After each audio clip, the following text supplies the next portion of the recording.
the Aovape eDex. Here's the vaporizer, a coil, the charger, and a dab tool.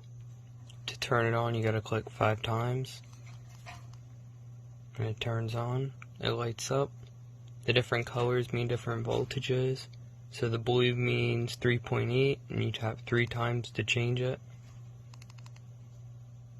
Green means 4.2, and red means 3.4 volts.